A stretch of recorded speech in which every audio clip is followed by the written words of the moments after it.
Het ontstaan is eigenlijk zo. Ik ben eerder op Aruba geweest, een jaar of 4, 5 geleden. Had ik een samenwerking met de ATA voor een project.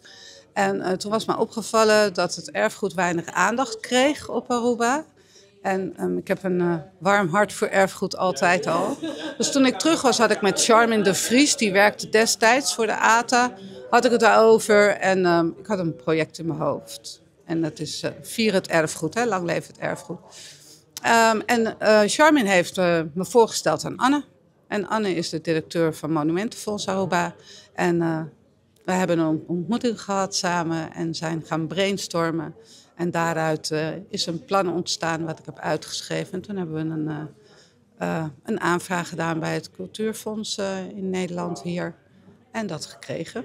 Sì, sa che è un buon muestra também de lo que nós chamamos intercambio cultural e diplomacia cultural na onde bota tem uma exposição caba na Aruba e sa que tá hobby de ver com nossa herência cultural exposição de portrait e agora que em vez que bota na Aruba para sentir sei bobo sentir aqui na Holanda também aqui na Rotterdam na onde que tem uma exposição de fotografia na de lo que tá biba nossa herência e tá bonito momento na onde que nós três diferentes aspectos na de nossa isla back dem portrait e tem exposição aqui com publicidade aqui na Rotterdam, vou provar que essa aqui back na onde que mostra a riqueza de Aruba, mostra também com hopi Holanda tem espaço para tipo de exposição assim aqui, que traz uma exposição bonita e me quer bom exposure para Aruba também através de exposição que dá valor na herência de nós do Aruba.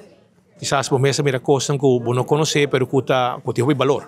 Seguro que sim, botava caso de sentimento com o arubiano tava biba, pero nós é isso, botava também diferentes patrões nang ding e gebouw nang monumento nang di Aruba, e também tem hora que o fotógrafo nang tasaka nang que for de aspecto com nang tawake for de nang perspectiva, hopi bia eta duna nós também arubiano, não somente é orgulho, pero botava algo, verdade, maneira que eu mencionar, botava algo for de outro ângulo, for de outro voo e esse aí tem sua boniteza e seu valor, é importante quando eu provar também aqui nang quanto gente vem visitar a exposição que da bisa você é bonita, então tá Aruba, me toca Aruba de outro ângulo e segundo essa aqui é autenticidade, essa aqui é valor de boa herência que eu quero também para gente não sentir, em caso aqui não somente ornam vai Aruba, pero também para fora de Aruba não posso sentir que a exposição assim, esse é valor importante para nossa isla.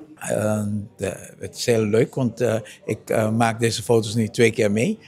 Ik was vrijdag op Aruba bij de opening van de expositie Biba van onze cultuur. En toen hebben zij ook medegedeeld dat de expositie in het kader van Open Monumentendag in Nederland ook hier in Rotterdam aanwezig zal zijn. En we hebben moeite gedaan om hier vandaag te zijn, om ook onze belangstelling te tonen, maar ook te steunen, maar tegelijkertijd om Monique te bedanken voor haar initiatief, want het is allemaal met haar begonnen. Zij heeft het bedacht, uit liefde ook voor monumenten.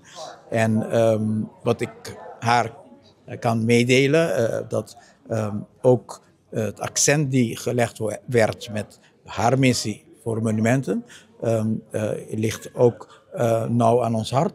En monumenten krijgen nu volop aandacht op Aruba. We zijn nu bezig met 2 heel belangrijke scholen, Juliana en Beatrix school. Die zijn ook echt dierbare monumenten van Aruba. We zijn in de afronding van Veneranda. Ook de Fort Zoutman, waarvan u een mooie foto hebt, zal gerestaureerd worden.